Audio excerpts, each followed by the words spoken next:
Hello বন্ধুরা, কেমন আছো সবাই? চলে এলাম আবার একটি নতুন ভিডিও নিয়ে। আমি মৌমিতা, আমার চ্যানেল মেলবং বেঙ্গলি ইন মেলবানে তোমাদের সবাইকে স্বাগত জানাই। আজকের ব্লগে তোমরা দেখবে আমরা আমাদের নতুন বাড়িতে পুরনো কার্পেট তুলে দিয়ে ইঞ্জিনিয়ারিং উডের ফ্লোর বসালাম। এছাড়াও আমরা নিজেরা একটা ছোট ভ্যান বুক করে কিছুটা জিনিসপত্র এ বাড়ি থেকে ও বাড়িতে নিয়ে গেলাম। তারপর নতুন বাড়িতে গিয়ে প্যান্ট্রিটা একটু সাজিয়ে নিলাম, মশলাপাতিগুলো একটু অ্যারেঞ্জ করে নিলাম। এইসব ছোট ছোট গল্প দিয়েই আজকের ব্লগ। চলো তাহলে শুরু করা যাক।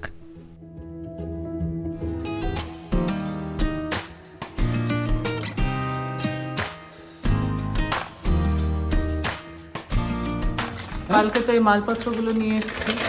এখন কিছু আমাদের যে প্যান্ট্রিতে মালপত্র ছিল সেগুলো রাখা হচ্ছে।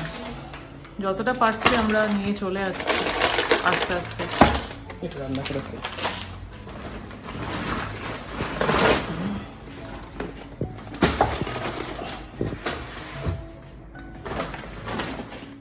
ফেটে যাবে।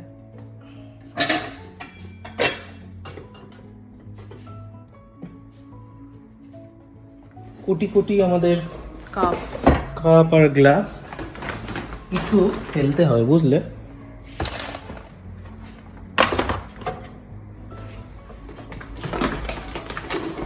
কাপটা একটু বেশি হয়ে গেছে। হ্যাঁ, টু মাচ। এই বেডটা তো এই বাড়িতে আগে থেকেই ছিল। এই বেডটাকে এখন খুলে নিচ্ছি। এই বেডটা আমরা ওই বাড়িতে পাঠিয়ে দেব। আমরা ভাবছি আমাদের ওই বাড়িটা আমরা আপাতত রেন্টে দেব। তো রেন্টে ভাবছি ফার্নিশড রেন্ট দেব। তো সেই কারণে এখানে যে যে ফার্নিচারগুলো ওই বাড়িতে লাগবে সেগুলো ওই বাড়িতে পাঠিয়ে দেব। এইখানে আবার খাটে 3টে ড্রয়ার ছিল, যেটা খুবই সুবিধাজনক। এইখানে মালপত্র ভরে রাখলে দরকারে ইজিলি বের করে নেওয়া যাবে। ওই বেডটা খোলা হয়ে গেছে, এবার আরেকটা বেড খুলতে চলে এলাম। এই বেডটা কিন্তু ওই বাড়িতে পাঠাবো না, এটা এখানেই থাকবে। তাও খুলছি কারণ কালকে এখানে ফ্লোরিংয়ের কাজ হবে। নিচে যে কার্পেটটা দেখছো সেই কার্পেটটা আমরা রাখতে চাইছি না। কার্পেটে ভীষণ ধুলো ধরে, আমার একেবারে পছন্দ না। তাই আমরা ইঞ্জিনিয়ারিং উডের ফ্লোরিং করাবো।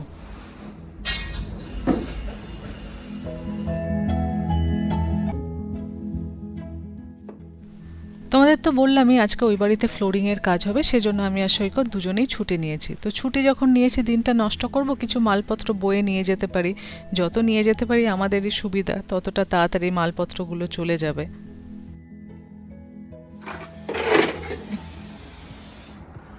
বারবিকিউ শিক কাবাব বানাবো গিয়ে। এখানে কোনোদিন বানালাম না, ওখানে যদি বানাই।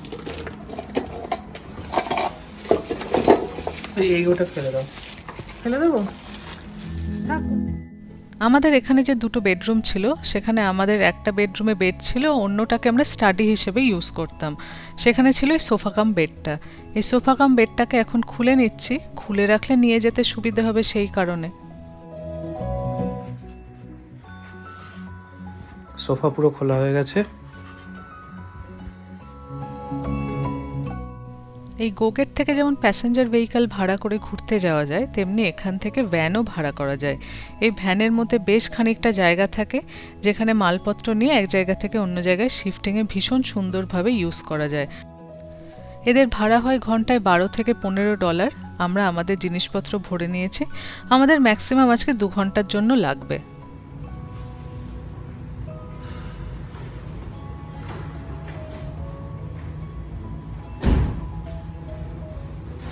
এইটা ওই ভ্যানটাই যেটা আমরা আগের বার নিয়েছিলাম। একটাই তো বাড়ির কাছে এটা।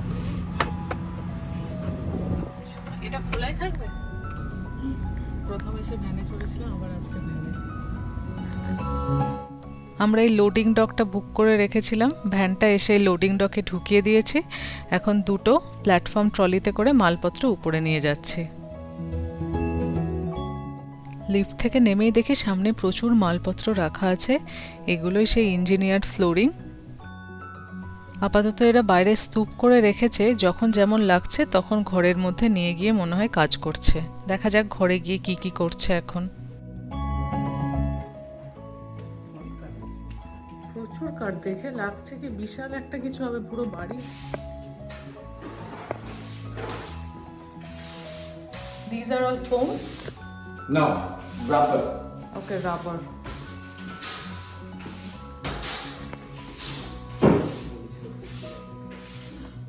এরা ভীষণ ফাস্ট, এসে দেখি পুরো কার্পেট তোলা হয়ে গেছে। এখন পুরো কার্পেট তুলে দিয়ে জায়গাটা পরিষ্কার করছে, তারপর রাবার বসাবে, তার উপর ফ্লোরিংটা বিছানো হবে।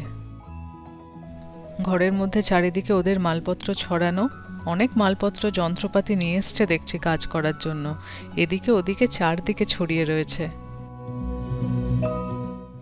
এই যে এই রকম লম্বা লম্বা আর অল্প চওড়া হচ্ছে এই জিনিসগুলো, এগুলোই প্যানেলের মতো পাশাপাশি পাশাপাশি বসে যাবে।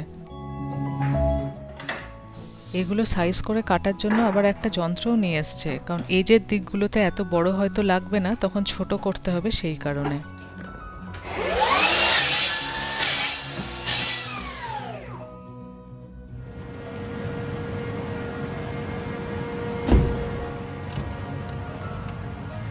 ওঠাটাই একটা চ্যালেঞ্জ। হ্যাঁ, প্রচন্ড উঁচু তো।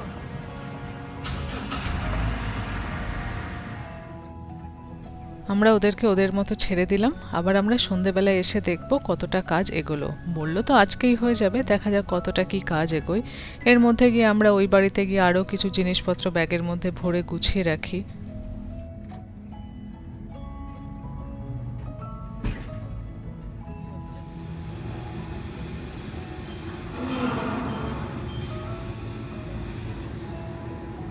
বিকেলবেলা এসছি, বিকেল না সন্ধ্যা হয়ে গেছে, প্রায় এখন 8:05 বাজে। ফ্লোরিং হয়ে গেছে, কার্পেট উঠে ইঞ্জিনিয়ারিং উড বসে গেছে, ভালোই লাগছে দেখতে। আমরা এটা করালাম কারণ এটা ইজি টু ক্লিন, আর কার্পেটে অনেক ডাস্ট ধরে যায় তো সেই জন্য ভাবলাম এটা করিনি, তাহলে মাঝে মাঝে মুছে দিলে পুরো একদম পরিষ্কার হয়ে যাবে। ওদের অল্প স্বল্প কাজ বাকি আছে, বললো কি একটা পার্ট শেষ হয়ে গেছে, সেই জন্য আবার কালকে সকালে এসে আর 1 ঘন্টার মনে হয় কাজ বাকি, সেটুকু করে দিয়ে যাবে। এইজগুলো মনে হয় বাকি। এই ঘরটা মাস্টার বেডও হয়ে গেছে।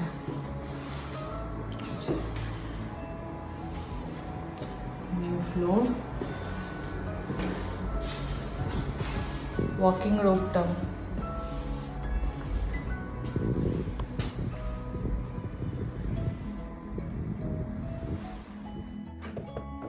ওই বাড়ি থেকে ব্যাগে ব্যাগে যে জিনিসগুলো নিয়ে আসছি সেগুলোকে সাজিয়ে দিচ্ছি। যতটা কাজ এগিয়ে রাখবো আমাদেরই সুবিধে হবে। তা প্যান্ট্রির এই বিভিন্ন জিনিসপত্র রাখতে গিয়ে বুঝতে পারছি যে এখানকার সিলিং হাইটটা ওই বাড়ির থেকে বেশি, মানে এখানে যে উপরের তাকটি আছে সেখানে আমি হাত পাচ্ছি না, নাগাল পাচ্ছি না, আর সেই জন্য এখন নিচের তাকে সব কিছু রাখার চেষ্টা করছি। পরে রান্নাঘরে একটা টুল রাখতে হবে, যাতে টুলে উঠে উঠে উপরের তাকটা অ্যাক্সেস করা যায়।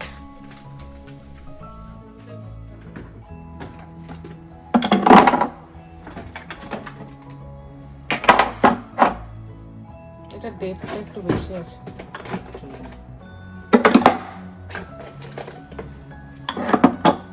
তাও এখানে তো সবার জন্য এখানে ইম্পর্টেন্টগুলোই রাখতে হবে।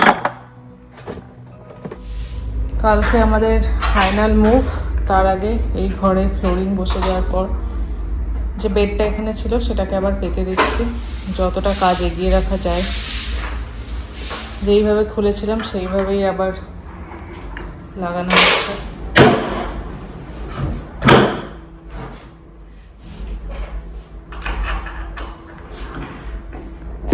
এখানে বেড ফেড লাগানো খুব সহজ, এগুলো আইকিয়ার বেড, কিছু প্যাঁচ পুঁচ ঘুরিয়ে দিলেই হয়ে যাচ্ছে।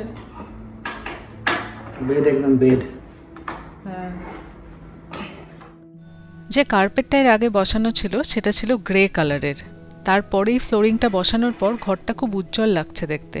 এবার তোমাদের বলি এই ফ্লোরিং করাতে আমাদের কীরকম টাকা খরচা হলো। আমাদের পড়লো মোটামুটি 3,400 অস্ট্রেলিয়ান ডলার, আর আমাদের যে এরিয়াটাই এই ফ্লোরিংটা করানো হলো সেটা হচ্ছে 8.5 স্কোয়ার মিটার। সেক্ষেত্রে যদি প্রতি স্কোয়ার মিটার হিসেবে ধরা হয় তাহলে মোটামুটি ওই 120 অস্ট্রেলিয়ান ডলার। আজকের মতো আমাদের কাজ শেষ, এখন এই ঘরটার অবস্থা এইরকম। এই সোফাটা তো আগে থেকেই ছিল, টিভিটাও তো ছিল, এগুলো কালকে ওই বাড়ি চলে যাবে, দিয়ে ওই বাড়ি থেকে আমাদের মালপত্রগুলো আসবে। এই বেডটাও ওই বাড়ি চলে যাবে, সব খুলে রেডি করা আছে। এই ঘরটা তো ফাঁকা, তেমন কিছু নেই। এই বেডটাও নিচে কেজে চলে যাবে। এই টেবিলটা ওই বাড়ি চলে যাবে, ওই বাড়ির টেবিল এখানে চলে আসবে।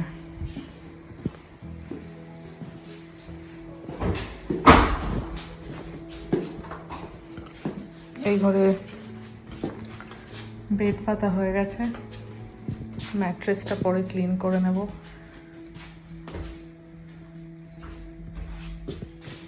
এই বেডরুমটা একদম পরিষ্কার, আমাদের বেডরুমের মালগুলো চলে আসবে। চলো তাহলে আজকের ভিডিও এখানেই শেষ করছি। সবাই খুব ভালো থেকো, খুব শিগগিরই দেখা হবে পরের ব্লগে। টাটা।